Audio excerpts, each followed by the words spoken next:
Kagabi, nagmadali ako, may mga aso. Para na ako tumatakbo sa paglalakad eh.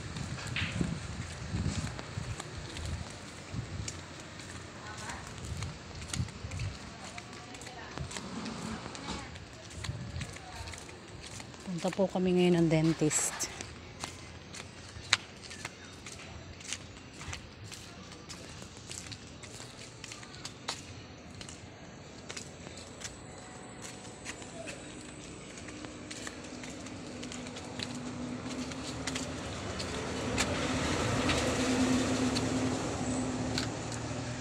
Luwag naman itong short.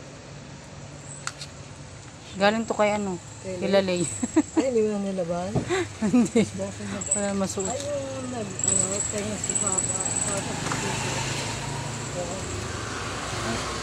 May tao rin palang iba. May pasyente lang po mga ba? Tayo lang po.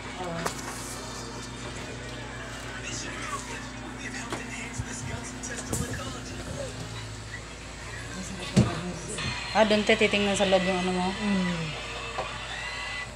May tao pala, no? Parang walang tao pag tinignan mo sa labas. No? Yan pala. Wait. Pareha sa electric pa natin irog sa Lamario.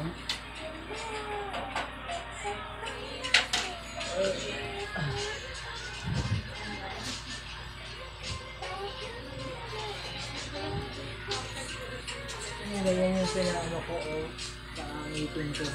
Hindi ko lang sa lugar. Oo, yan yung retainer.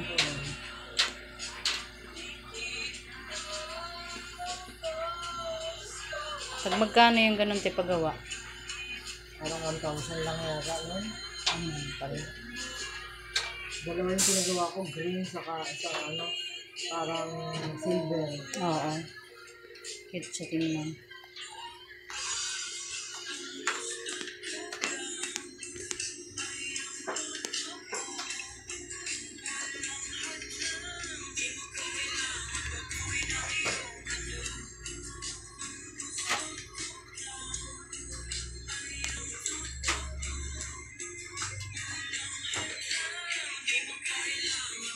Cute naman siya tingnan. Ito yung nga ito.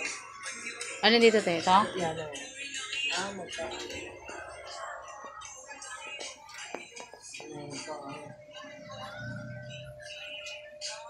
Ganyan. Ay, hindi ibang klase yun sa akin. Kaya pwede kaya pagpustiso, lagyan mo pang ganito. Parang talaga OA ka. Hindi, pwede siguro tingnan, te. Pang design lang naman.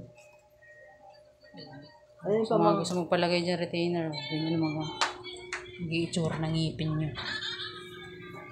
yung pamangkin ko noon, nung time pa